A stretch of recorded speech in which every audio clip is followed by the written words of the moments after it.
Again, we are back. Yes, with another episode in the series Transition Stories. And for those who might be having this particular episode as their first one in the series, this is a series where we hope to highlight and showcase properly the journeys and the discoveries of change navigators. If you've been following our work for quite a while, you will know that the Polished Lens is specialized in the area of transition.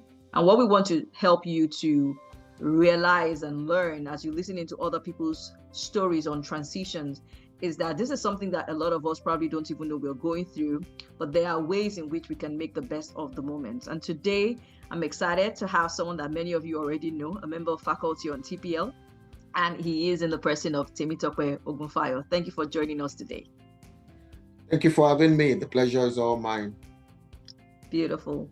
And just before we go into our conversation with Temitope today, I know some of you might already know him, might also be joining this episode because you saw that he will be the one sharing his story today. But for those who probably are meeting him for the first time, we wanted to tell you a little bit more about Temitope. Here's what you need to know today. Tope Ogunfayo is a senior director at Procter & Gamble USA with a distinguished career spanning multiple functions including manufacturing, supply planning, demand planning, warehousing, sales and operations planning, and end-to-end integrated planning.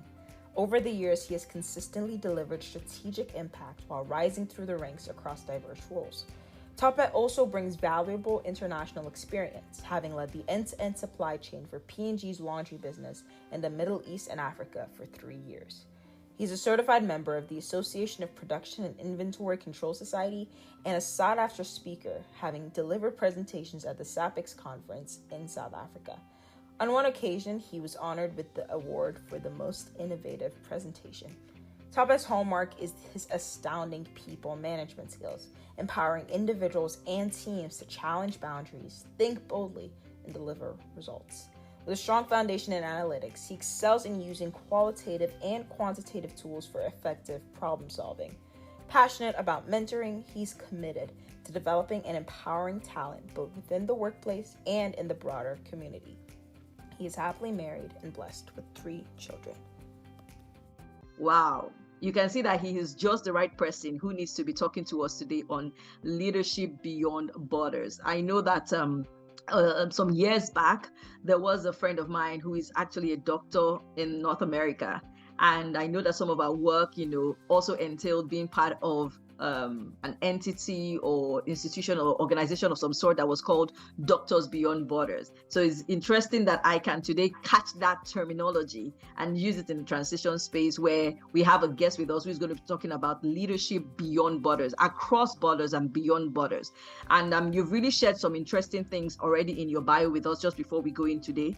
I know that I have the pleasure of having worked alongside you, so I know some of these things. But today, Tope Ogunfayo, some people are going to be hearing some of the things you'll be sharing with us for the first time. But before we go into the nitty-gritty of these things, we want to meet you on a more casual note. And so I'm going to ask a few things that maybe many people don't ask you when they meet you for the first time, and we hope that they will give a bit of a highlight as well on your person. So we'll start with something really soft. So let's start here today. Tea, coffee, or something else entirely?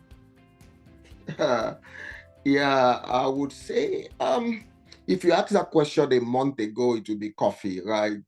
But I have had to adjust slightly for some, personal reasons. So right now, I would say I'm a tea guy, right? Almost every day I take a cup of tea, right? And interestingly enough, I think I was a tea guy also back on campus, right? I don't know if some of you noticed, but a lot of people used to call me Pastor T, and the T is spelled TEA, right? That's because of my love for tea then, right? So people coined that name, right? That's very interesting. Now, as part of my transition, I transited from tea to coffee, and maybe that's the story for another day. While we were in Europe and it was, super cold, it was one of the things that I adjusted. But again, as I said, recently I've had to adjust back to tea. So again, back to your question, tea for me. Oh, tea, indeed. And what I like about how you explained that bit of yourself to us is the fact that you did talk about it was this before, and then it changed to this, and then it changed back to this. And for me, it's interesting that we can look at this way, that there are certain things that do transition in our lives, but do we even observe what is making us make changes with those preferences and interests? And even though we're going to be talking a lot about the professional space with you today, I mean, it's nice to know that this is something we need to start catching. When your preferences change, what has gone on there with you? And when things have changed with you, do you realize that you might need to be open to changing your preference as well? So thank you for even, bringing that up for us on that particular one. Now, this one, what's the first app you check in the morning? First app I check in the morning. That's a tough one. I think most times it will be the Bible app. Though I'm learning to read my Bible now, the physical Bible. Yeah, but there was a time I used to read the Bible app, so most likely that. Or sometimes it will be WhatsApp, just to see, did anyone send me a message or anything like that. But most likely to be one of those two. Mm-hmm. All right. You'll be surprised that the go-to that we have when it comes to what we do first in the morning, how we end our days, I also point us to the kind of people that we are, or what we might be focusing on in our lives.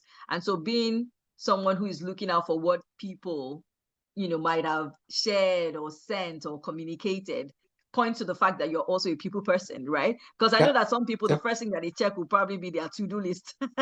So those are the task-minded people. They're like, what do I need to do today? That's already what they're processing as they get up bed in the morning. But you're saying that you even want to know, did people send anything to me? Is someone saying something to me? Do I need to say something back to someone? And really points to your personality as a people person. And the fascinating thing is how I believe this might have played out in some of the things you'll be sharing with us later today. Again, maybe I'm talking from an insider perspective, knowing who you are.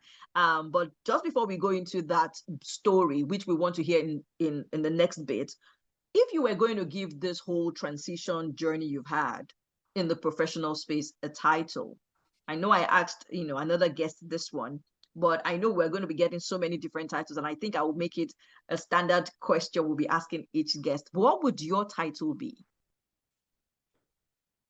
What will my title be? Multiple transitions, multiple learnings, right? We've had the opportunity to transition several times. And I'm talking about transition in terms of physical changes to location, right? I've had the privilege of living in 5 different countries, 5 different cities, maybe more than 5 different cities, but at least 5 different countries. And, as you undertake that journey, there are also lots of learnings that hopefully we'll be sharing in this series, right? So I would say multiple transitions, multiple learnings for me. Interesting. Wow. That means that for you, learnings are a big thing. Learnings are a big thing. Obviously, they are. For sure. For sure. So learning are a big thing for me. One, that's my makeup, right? I love learning. I enjoy learning. I read a lot. I listen to podcasts a lot, trying to, learn new things, see new things and all of that. But also on the other end, as you transition from place to place, I have also come to realize, that's my personal view, that learning can then become a skill, right? Because you're coming into new places, meeting new people, new cultures. If you really are not learning, unlearning, and relearning, you might be up for some major surprises, for some major shocks, and you will not be at the level of success that you would otherwise have been. So it's a personal thing, number one. I think I don't want to call it a survival instinct on the other end, but something very similar, because if you don't learn and unlearn and relearn, you will soon realize that you can't cope. You can't cope with all these changes and transitions. Mm-hmm. Mm-hmm. Thank you for hinging, transition success on learning. It's really an insightful one that you're also helping us to see today, because I don't think that is something a lot of people have come to realize yet, that as you go through the changes that you want to create yourself, or the ones that have been thrust on you by life or the situation you find yourself in, learning, and you also said it in a unique way: learning, unlearning, relearning. You just have to have those things working around all of that space for you as you go on. And so now that we're talking about learning and it kind of shaping or being an inevitable part of transitions and changes, would you say that there's been a shift around how you perceive, fulfillment or success in this journey you've had while you went from one role to another, region to another? Would you say that your understanding of success or fulfillment shifted because of this journey? I would say yes and no, right? So no, because the fundamentals of success are the same everywhere, right? So everybody wants to be successful, and they define success as attaining your goals and all of that, right? So fundamentally, I wouldn't say that changed, right? All over the place, whether it's in Europe, in America, in in Arab countries, in Africa, everybody defines success as meeting certain goals and all of that. Okay. Now, how do you measure those goals and how do you get there? I would say varies from place to place, right? So, for example, I've been in locations where, success is more holistic, right? It's not just success at work, right? It's also what are you doing from a family point of view, right? In some other places, it's not really joined, right? Once you are successful at work, you're deemed a success. It doesn't matter what's happening at home, what's happening with your children, what's happening to your marriage and all of that, right? In some places, it's more holistic. That's what I'm trying to say. So as you move from place to place, you will see that, yes, the underlying definition of success is the same, but if you double click on that, you will start to see different variations of it. Okay, in some places where I've lived, even health, how healthy you are is a measure of success, right? So you see a lot of attention to workout, being physically fit, eating right, eating small portions of food, and what have you. In some other place, it doesn't matter, right? Whatever you have on the table, you eat it and all of that. Actually, in some places, if they serve you and the table is full, it's an insult not to finish what they have served you. So it varies slightly, but underlying fact about success is the same. I don't know if I made that very clear. Yeah, yes, that was good. That was good because, as you were sharing the tweaking that comes to how an individual could be looking out for a successful space, right? Because that's really what happens when you have a transition. You're moving from one space to another space, from one level to another level, right? So most times people come into that space having a focus of certain things that they want to go about achieving or becoming, right? But knowing from what you're saying now that the space could also shape the framework of what you're actually focusing on. And I think that a lot of people could get, caught up in what they're familiar with if they're not ready to allow a blending of the way that space has been structured to suit and to connect with who they would want to be or what they would want to achieve. So I think it's really an interesting perspective to really highlight for a lot of people, because another thing I do when I have guests, for those of you who are joining us for the first time, is as our guests share their stories, I try to pick up nuggets from what they share so that you will not just take and gloss over some of the things that they've said and say, oh, this person just talked about the fact that they could share, you could get to some restaurants in some parts of the world and they're giving you small portions and you're not really understanding the fact that there's something there. There's something deeper there. And that's what I'm going to be helping you to look into today. Now, we've not gone into the story, but we want to go into the story now.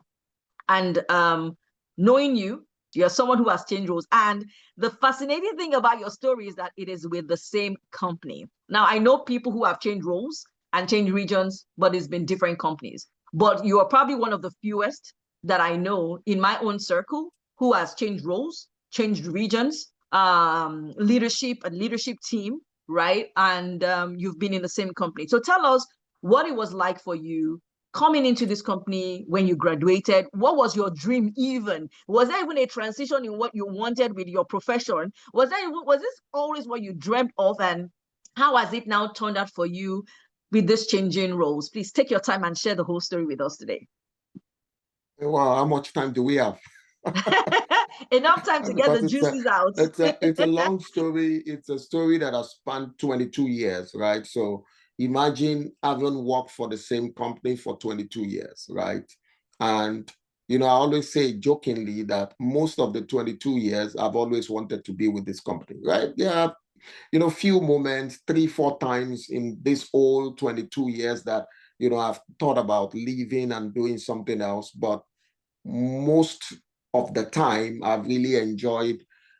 I feel blessed having the opportunity to work for this multinational. And now, so if I go back to answering your questions, back in school, studied mechanical engineering, and I had one goal, just one goal.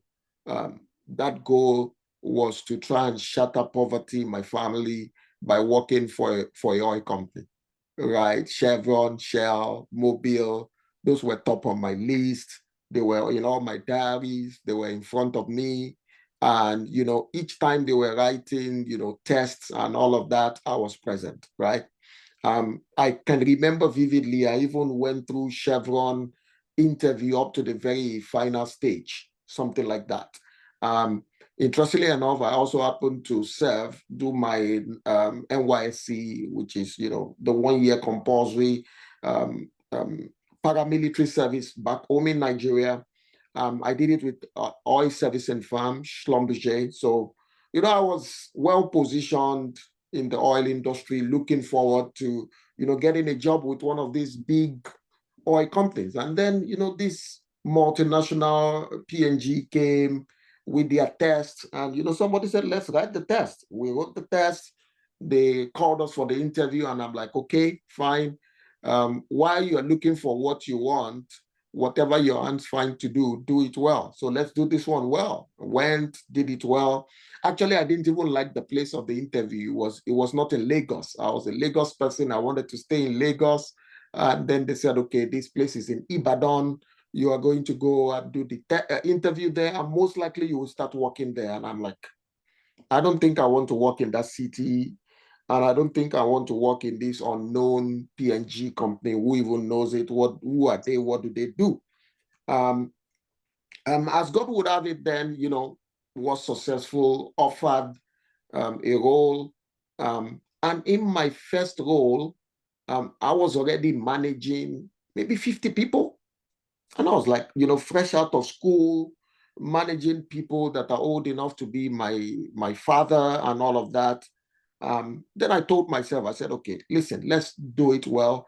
But I gave myself 18 months. I said 18 months. We'll do it maximum 18 months.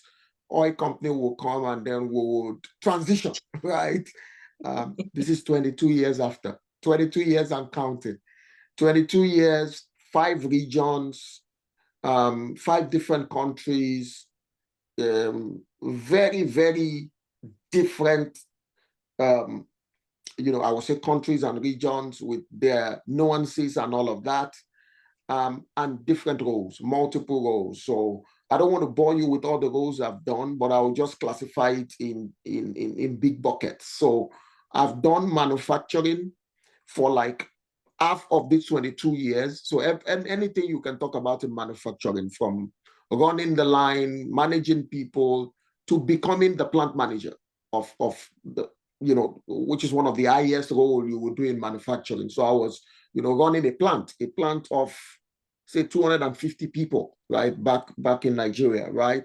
And then on the other end, I've done supply chain, right? So supply chain, everything in supply chain, initiative management, demand, supply, warehousing, distribution, and currently I'm managing the supply chain for the biggest region in the company, actually. So different roles, different countries, different experiences, and different people managing at different levels, managing different sets of people, large teams, small teams, medium-sized teams. It's been a journey. So, but that's just the summary of the journey. I will be happy to go into any specifics if you want me to. It's okay. So I know maybe some people might have missed the portion where we shared a little bit about your bio, but if you were going to just simplify for us clearly these regions, I know some people who are also in the manufacturing space and work with very big global companies might have an understanding about the regions. But if you could just tell us what cities in the world you lived in, and when you lived in that city, what region was your focus? Okay, so started in Nigeria, of course, so that's Africa, right? And went back at some point as well. We also, were privileged to work in Cairo, Egypt. Very interesting experience, right? First time out of the country, working out of the country. So that's also, part of Africa, I would say, more Middle East than Africa, but it's been termed as Africa. Then we were privileged to work in Geneva, Switzerland. That's Europe, basically. Very interesting experience as well. I was fitter working in Europe than every other place because, just the design of the place is very different, right? So you have to catch the bus in the morning, walk a bit up and down. And, by design, you have 30 minutes of walking plan into your day. And then we went to a big city, Dubai in United Arab Emirates, awesome place, but life there was very different, right? You have to have cars to move from place to place, right? So that's a different region entirely. And then currently working in the United States, which is another ball game, a different ball game entirely, right? So again, those were the cities where we've lived and in different parts of the world. Wow, that must have been something moving across like that. So I know that again, your initial dream while you were still in college, or the university as it is called back in Nigeria, was basically to target the oil companies. Why? Well, because it was just a normal thing. It was what a lot of people would have been aspiring for, because it's one of the best paying industries in the country. And then you found yourself here. But you sharing with us that you really had to key into the fact that while you're seeking what you want, whatever your hands find to do, you do. And I mean, this is something I really want to help, those who are in the career space to also understand that there's nothing wrong with looking out for what you feel might be your dream space or your dream role or your dream career. But sometimes life presents you with a current option. And when that current option is in your care, what do? There's a friend of mine who's actually into HR. And one of the conversations we've had, and not even one, numerous conversations we've had, one thing that keeps coming out of it is how a lot of us need to own our careers. We need to own it. Yes, the organization has a part to play, but we need to own that space. We need to, realize that showing up with the best that we know, the best way we can, is what will help us actually even get to what we want. And so with you sharing these changes you had, moving from Lagos to Cairo, back home to Nigeria, and then at some point to Europe, and then the United Arab Emirates, and now you're in North America. When you look back now, what was one thing you would say you had to learn quickly? Now, I'm emphasizing that learning because you had talked a little bit earlier about your story will be multiple transitions, multiple learnings. What was that thing that you would say you had to learn quickly when this move started, that that learning it then now helped you with the multiple transitions you had to have during your career? Yeah, no, thank you for that question. I think a couple of things for me, right? And again, all within the context of what I mentioned earlier of learning, unlearning, and relearning. But let me say a bit more on those and be a bit more specific. One of the things that I've learned with these multiple moves is cultural awareness, right? You need to be aware of that, right? Things happen differently in different parts of the world, right? Interestingly enough, for example, until we got to Cairo, it wasn't in my consideration set that Arabic was a means of communication, was a lingua franca, right? The way I was brought up in secondary school here was it's a specific language for a specific religion, right? So but you immediately, become aware that no, that's the means of communication in some place, right? You become aware that some things that you were brought up with is not exactly like that in other places, right? I was sharing this jokingly, that where I came from, when you say, okay, ladies will take care of something, you're like sharing with them that you trust them, that that's what you do best. Guys are not as considerate. You guys are more aware. You will get this done, right? Whereas in some other culture, once you say ladies will take care of something, that's an insult. That's like, why ladies? Why not guys? Why are you discriminating between both of us and all of that? So for me, that cultural awareness is a big thing, right? The second thing I will talk about is having a deep knowledge of yourself. Yeah, you need to know yourself, because if you don't know yourself, you might be swayed into almost not believing yourself, right? So, because there are several things that will be thrown at you, right? So you need to know yourself, what you're good at, what are the things you're bringing to the table.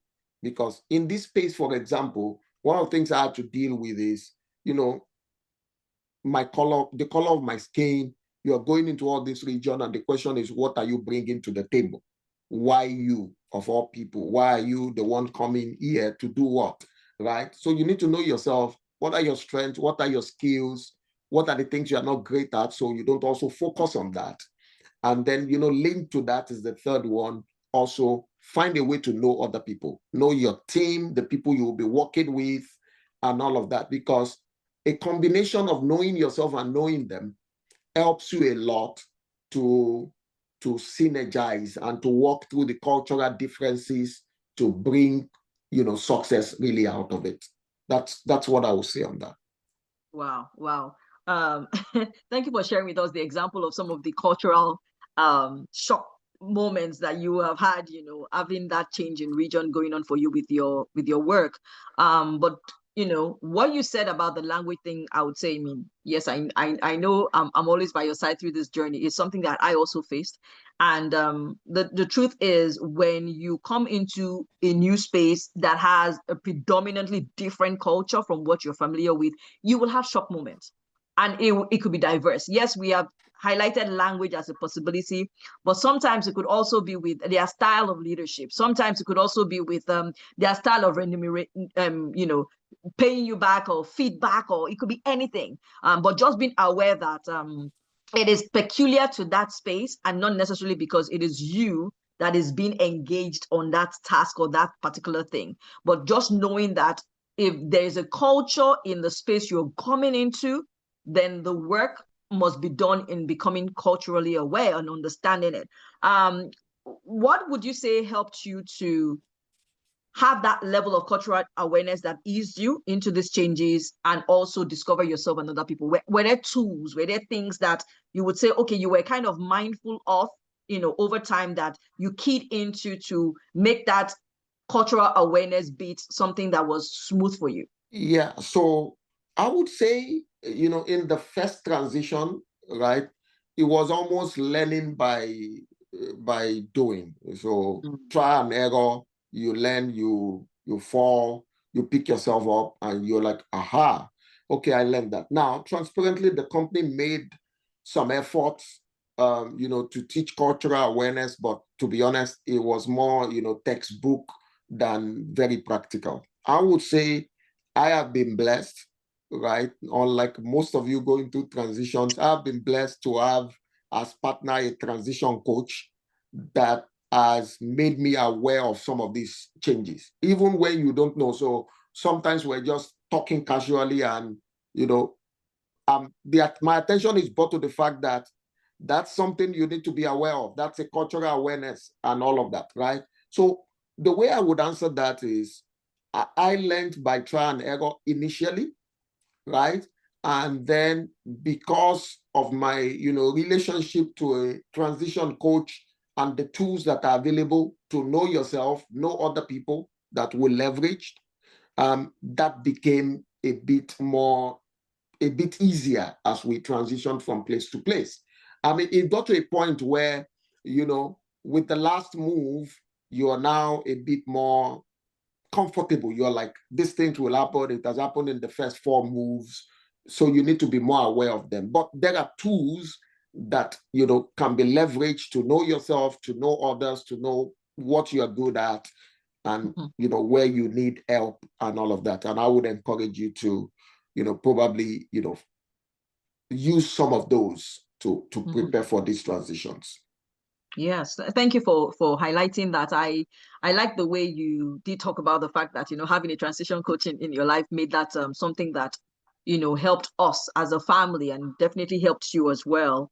And indeed, there are tools. There are tools. I know that TPL, as it were, uses the DISC assessment to help you to showcase again and to see or rediscover. Let me use the word rediscover what you bring to the table, because what you said about knowing yourself earlier and knowing what you bring to the table is really very important. You know, when you're going to a space where people haven't known you well enough to give you the best of opportunities and to put you in certain levels of regard, you need to know yourself, because there will be a lot of tests that would try to checkpoint those things for you.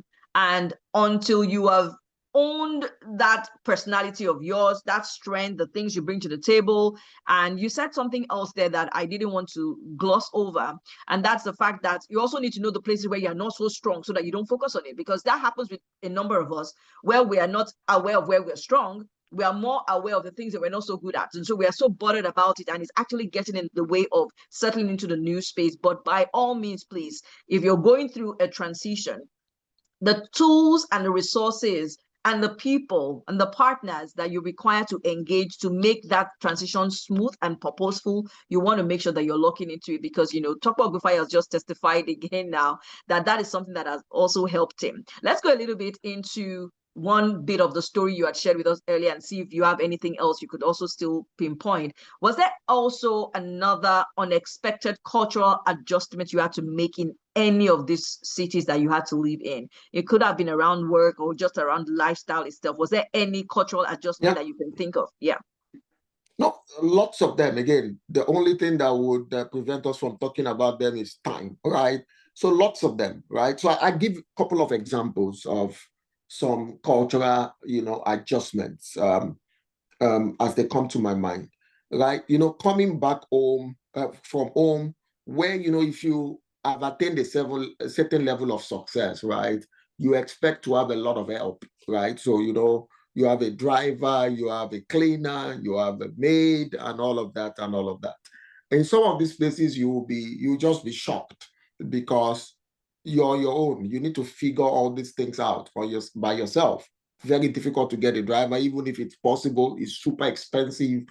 Even right now, you look at how much you're going to give a cleaner, and you're like, I better do that myself and use that funds for something else, right? So such awareness you would come to.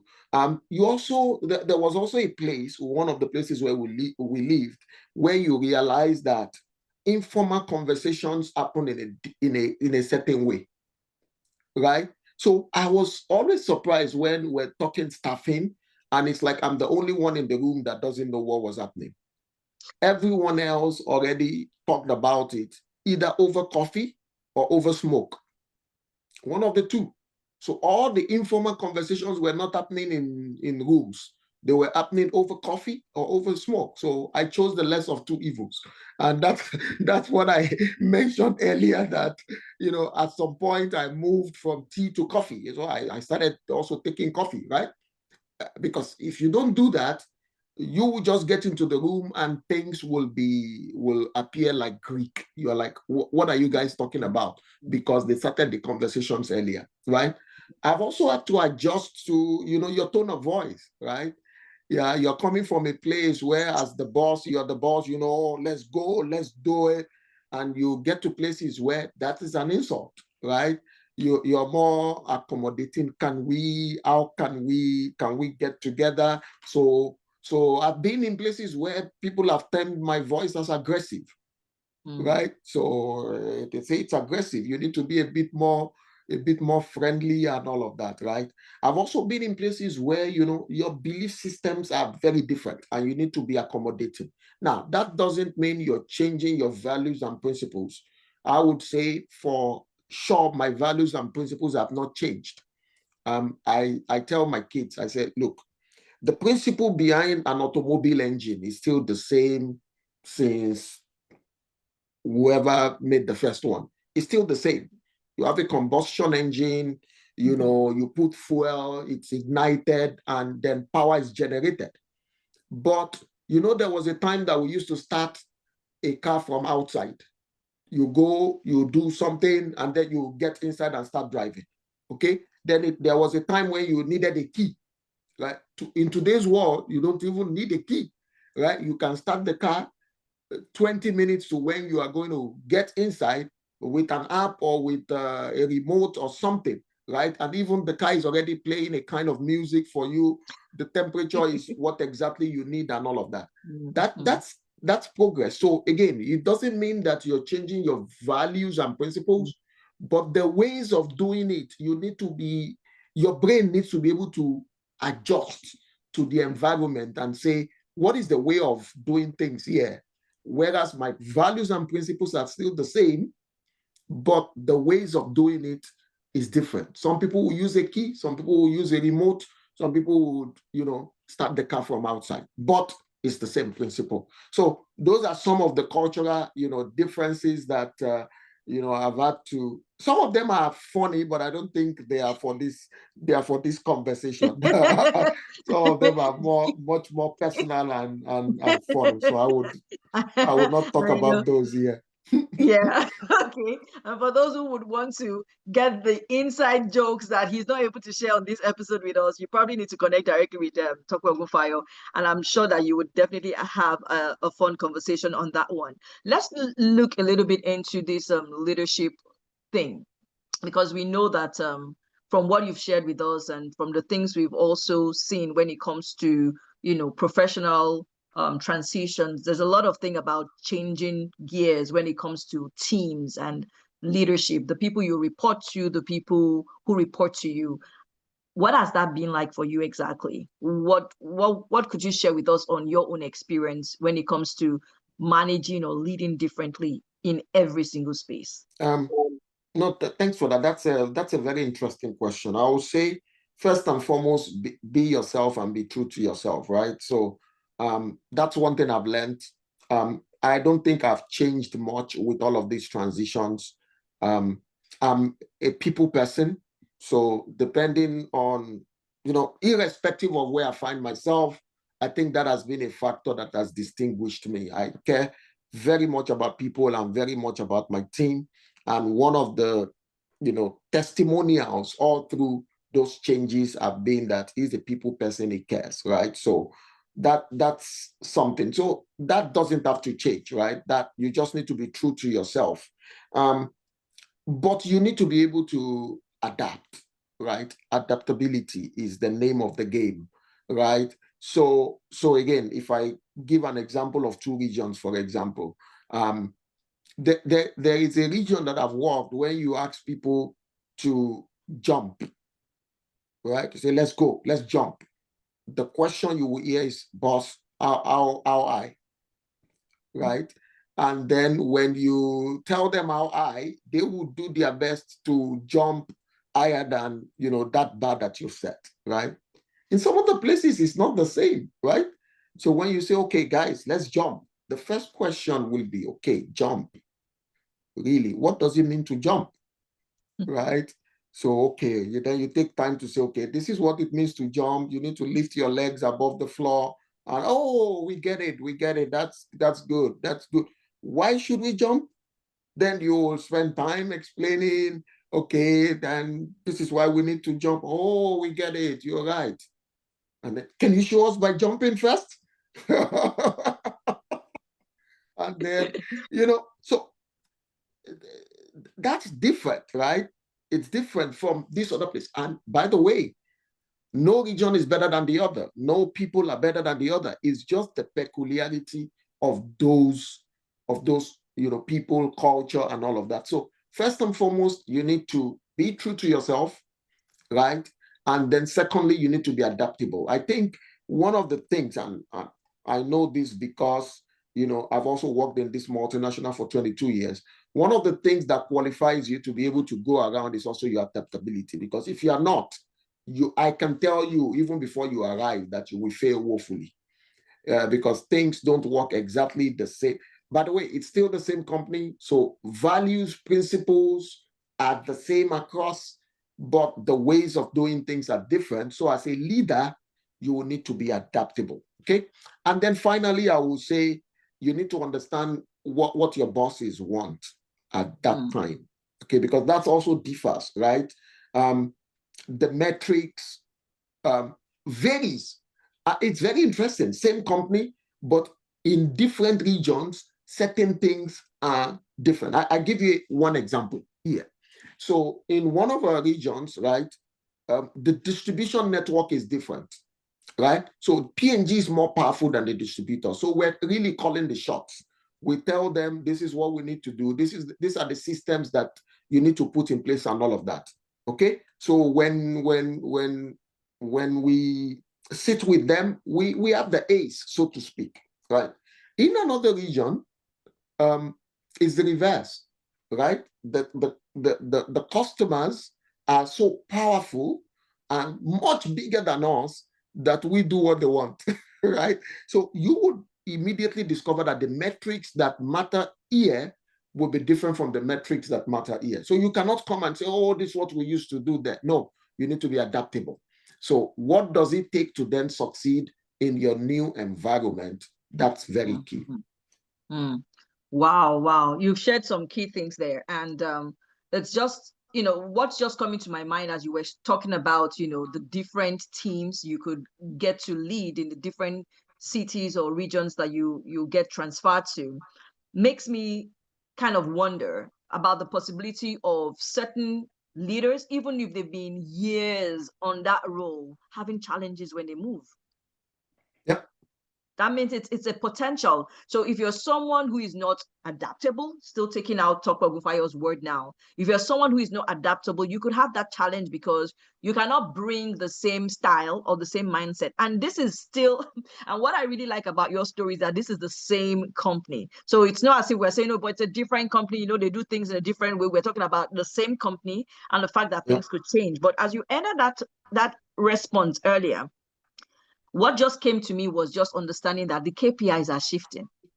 The KPIs are shifting. The metrics are shifting. And if you're a career person who understands that your evaluation really is key to how your progress will be at the end of the day, you need to understand that the metrics in a previous season or a previous space could be different. They look similar, but it could be different. There was something you had said earlier as well in your story where you talked about the fundamentals may be the same. It's the same company, but the how and how you achieve it is just going to be something you have to be looking deeply into to understand. There's a book. And the interesting thing is that, that does not only apply to work, right? So you can bring the same principle even to the family. The family is also going through the same, right? Same principles, maybe the same way that you brought them up and all of that. But it's a new environment. New environment. The things that they're exposed to are different. The things what they see in school is different. I would even say a bit further, what they see even in church or the place, the religious places in those places are very different. And if you don't go back to the basis and become adaptable, you're going to miss out. Your family is going to miss out. So I'm not even only talking career here. Career is important, but I'm talking even generally in life, right? I give you an example, right? Interesting example that is not work related. Back home, right? Those of us who are people of faith, you go to a church, right? You worship and all of that, right? Maybe over food, maybe that's what brings people together, okay? In some regions, you go for a men's fellowship and, the thing that brings you together is a bottle of beer, right? That's the way to break ice with Now, if you're coming from where I'm coming from, that would mess your mind up. that would mess you up big time. You're like, what? These people cannot be serious, right? But if you're more open-minded, see what's happening. And I'm not saying you should join or not join. That's a personal decision. But you will realize it's not exactly what you called it at first. So again, values, principles should not change. You will need to be adaptable. Wow. Interesting. Well, I was about to say a little bit ago that there's a book that I think you might have glossed over or read a little bit of, The First 90 Days by Michael Watkins, right? And he, in the book, tries to help people who are coming into a transition to make sure that their first 90 days, they work well, they look great, they help them to settle in as quickly as they can, right? And I know that even in the government space, the first 100 days usually are celebrated. Based on what you know today, if you're going to pick two things that you would say, look out for these two things in your first 90 days, or let's stretch a little bit to three. Even if you're going to repeat some of the things you've said to us today and as a point of emphasis, that's fine. But what three things would you be telling from your own experience? Because I know someone else could answer, differently, and it's not a right or wrong thing. It's more from your experience, knowing what you know today. What three things would you say in the first 90 days you need to try and sort this out, or at least get into this or know this, or what things would you be telling the person to look out for in the first 90 days of a new role in a new region? Excellent question. Thank you for asking that. That book you referenced was introduced to me by one of my bosses, God bless his soul, when we're going through one of the transitions, right? And I've made it a point of duty to read it each time we're transiting. It's a good book amongst the other resources that a place like TPL will offer you. That's a good book, right?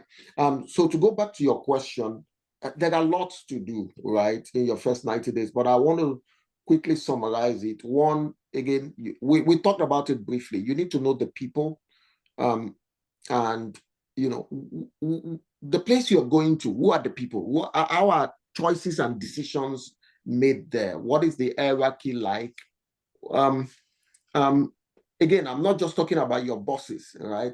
There are powerful people in the organization that are the shakers and movers. You need to know them, right? So my current job, for example, I highlighted those people, right? I circled them in the org chart when I was coming to say, yeah, these are the key people. And it's important that either you're on the same page with them or you find a way to sort them out with wisdom, right? If you get what I'm trying to mean. So either you find a way to pally them within the team or you find other jobs for them, right? Because these are the critical, people stakeholders, right? Second thing is you need to understand clearly the business situation or the business problem. What problem are you brought to solve? You need to be very clear on that. A lot of people take this kind of transitions and are not very clear. So they are doing something, putting in a lot of energy, and 1 year down the line, their bosses tell them, listen, that's not the problem to solve. Okay, so a lot of times I have learned to be very clear. Actually, I summarize that business problem and situation in an email and send to my boss to say, hey, this is the problem we need to solve in the next couple of months. And sometimes I even divide the period. So I will say, look, first 6 months is about understanding the baseline. Don't expect much. Yeah, things will not get worse, but please don't expect much. Next 6 to 12 months is, we're transforming things, and these are the areas where we will first focus. Okay, 12 to 24 months is people capability, right? We want to start to build capability to outlast us. So you can get rid of me after that, right? So the team is then self-sufficient and all of that, right? And the final thing that I would then mention, telling anybody the first 90 days is don't overpromise. Don't make commitments that you don't even know you are able to keep because you don't yet understand the business situation or the people. Don't overcommit, right? Your bosses will want you to overcommit, right? And You're in a new place. It's easy to see what's wrong and feel that, oh, because you see that thing that is wrong, I'm just going to fix it immediately. The question is, if it was that easy to fix, most likely they wouldn't need you.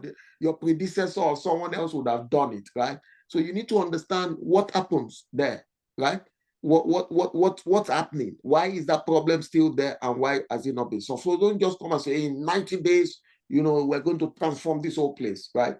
It might not be that obvious. So people, know the people you want to work for. And again, we talked about some of the tools that can help you, some of the resources that you have out there. Understand what the business situation and problem is, phase out the solution, and then be careful about commitment, right? Again, look for the low-hanging fruits, because again, while I'm saying be careful about commitment, you don't also want to come and 6 months, nothing has happened. So look for the low-hanging fruits, the things that you can easily fix. They give you more time, right? You're like, okay, we'll fix that, but this one will take a longer time to fix. And that's what the book will also, highlight to you. Fantastic. As you were just saying all those things, I'm like, you see why it is good to have some people who have gone ahead of you mentor you. I know the value of coaching because I have had coaches and I still work with coaches, right? And I also have mentors, but actually hearing the details of what could be faced when you're having that real professional transition from you who has done it again and again is quite good. I think the one that I really want to go a little bit deeper on, for anyone who didn't hear it well when you said it, is the fact that when you've identified the business problem that you are being invited on board to come and sit on, right, or to sort out with your team, you need to kind of compose how you're going to go about it and have an agreement with the people that have the expectation of you. Because people come into these spaces and there's no agreed expectation. There's an expectation, but it's not agreed. And even in every relationship, marriage, dating, parents, with kids and siblings and all of that, one of the biggest things that causes conflict and chaos and division is because there are expectations, but they've not been communicated and they've not been agreed. So that's the one I think I want to highlight from what you've said now, that at least, if anything, in your first 90 days, you need to make sure that there is really that agreement with whatever it is you're going to be bringing to the table or trying to focus on. It's also nice to hear how you talked about when you're conveying how you want to go about your own settling into the role in this communication. You did say the first 90 days, I'm just going to be on, or rather the first 6 months is going to be new. It's a new space. I'm learning, I'm connecting, I'm learning, I'm connecting, which still comes back to the bedrock of what you have told us from the beginning and we've mentioned again and again, because some people don't understand the fact that in a new space, you need to still learn. It is new. You're going to be learning things. There are going to be things that you don't know anything about: the people, the style, the culture, even the equipment, the apps or the software, whatever it is that they're doing there. There's a learning that you need to do. So you need to give yourself that grace. I'll use that word. You need to give yourself that grace as you're coming into that new space, and have that mindset as you make that change and position within your first 90 days. So thank you so much for sharing that. Let's just talk on this one as we round off today. The challenge some people have is carrying their families along on this kind of journey. Some people have refused opportunities like that you've taken because they're thinking, oh, well, my family, my children. And I know that many times when I tell friends that, oh, we're not in this place anymore, we've moved, they're always asking, oh, how is it impacting the kids? I've told them my own part. But for that person that has a challenge with embracing an opportunity that comes with changing roles, changing regions, cities in the world, that is, in this particular, and maybe even changing industries and companies, what would you be telling that person that you think really helped your family to be carried along with you on this? What helped and what can help someone else who is having the challenge to embrace this? Yeah, no, I think what helped in our case is, I would say, open and honest communication on what the risk and the opportunities are. So I remember back when we were taking the first plunge, we sat down and we talked about what are the opportunities. The opportunities were clear. What were the risks as well? There were risks. right? So sometimes it's important to talk about those before they show their faces because you are better prepared for them, okay? One thing I wish that we had in that first move that I would say probably we got in other moves will be the help and assistance of maybe a transition coach or transition resources, because these things you can you can know them ahead, right? Again, some of the tools that we already mentioned. So, what are your fears? What are your aspirations? And how can we then position to help solve all of those? I don't think in the first move we had that. It was just more communicating and, talking about them. And I would say again, I don't know why we keep going back to this learning, but it's just, a desire to learn, to say, okay, let's do it, right? What's the worst that can happen, guys, right? If you don't like it, yeah, we will not do it again, right? But we kept loving it. We kept loving it. It wasn't as bad. Actually, the first experience was awesome. It was awesome. It was like, yes, for example, yours truly, we had to learn to speak Arabic. I can still do that up till today. And by the way, it's still breaking barriers till today. So I have people currently, they come to me, you will not believe it, but that language I learned was even one of the keys to getting the current role, right? That, yeah, the first and the fifth, it was linked somehow. So it's important, to always keep that. And I know it's tough. I know changing locations, especially those of us who are very, very used to family support and all of that. I understand. I've done that. I've been there. But trust me, the benefits, in my view, far outweighs the risk. So open and honest communication, talk about it with your spouse, with your kids. And I think one of the things that helped is when we started highlighting the problems and the risk, then we started having, plans on how to mitigate the risk. To say, okay, this is what we're going to face, right? So because we're going to face that, how do we mitigate it? Okay. Now, because, for example, we're worried about security, what's going to happen? Okay, so we will get a house in this type of environment so that, you are a bit more assured of security and all of that. Or we will put this kind of equipment in the house, blah, blah, blah, blah, blah. Or we will leave, 5 minutes from the office so that if anything happens, I can quickly get home and be with you guys, things like that. But they require a lot of thinking, a lot of talking about, and being open. Now, the other thing I've noticed, I've seen that, deters people from, taking this step is, what about the others? What about the spouse? Will I get a job? Will I be doing something? Talk about it. What are the opportunities in the new place that you're going, right? Talk about the possibilities of, okay, if you need to take a break, what does that mean? If you need to take a break for 2 to 3 years, what can you do? I remember, for example, one of my proteges, my advice to him was, that's an opportunity for your spouse to then do an MBA. So as part of the plan, please plan the budget for her to do an MBA. Till today, is still very grateful for that advice. So there will be a 2-year career break, so to speak, but it's an MBA class paid for by the person whose career is taking you around, right? So that's also a way to look at it. So at the end of that assignment, you will have gotten the benefit of that transition, and you would have an MBA as well. So if after that you want to go back, you are not the same person that came into that. So open and honest communication, use all the resources available. If your company that is transferring you have those resources, leverage them. If not, leverage the resources like TPL, transition coach, to help you go through that. Wow, thank you so much for that. There was so much you packed there.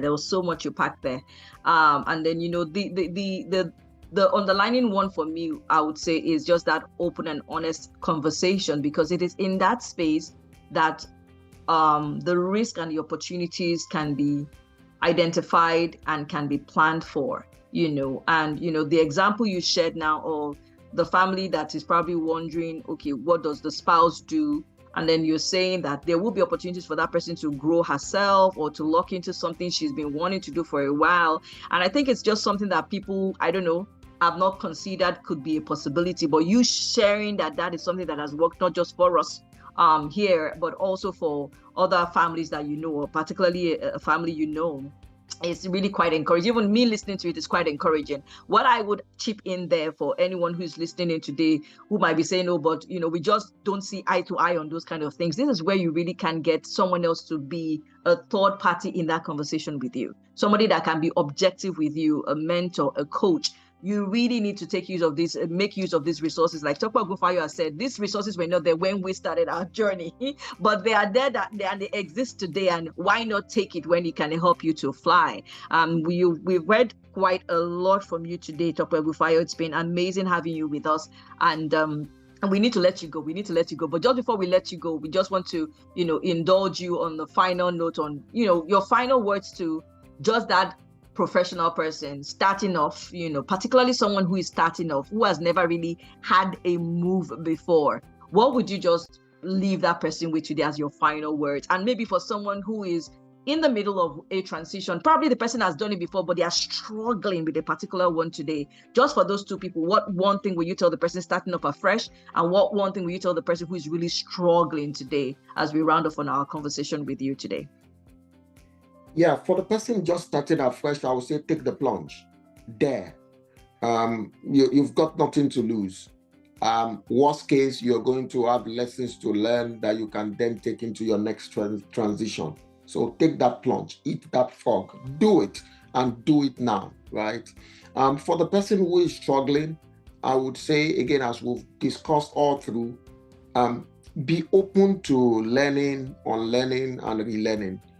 You might need to leave where you are right now and move, right? And look at things differently, right?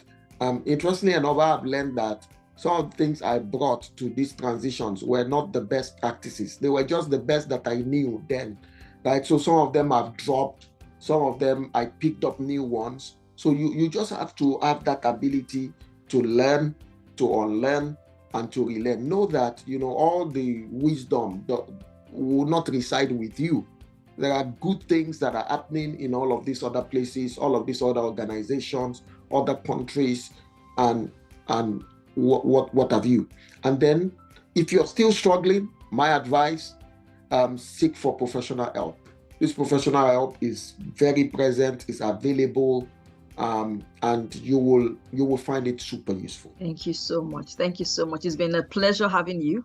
Of course, again, like I said, I've been by your side through these transitions, but hearing you answer these questions this way today has been really quite enlightening for me, and I'm sure for every other person who's heard. Thank you for joining us today, Tope Ogunfayo. The pleasure is mine. Anytime. Thank you, everyone, for being part of this episode of Transition Series, where we highlight and, of course, showcase for you the journeys and discoveries of change navigators. And today we had with us Tope Ogunfayo, who shared with us on an area that I would call leadership beyond and across borders. God bless you, everyone, and stay tuned for the next series and episode. Bye.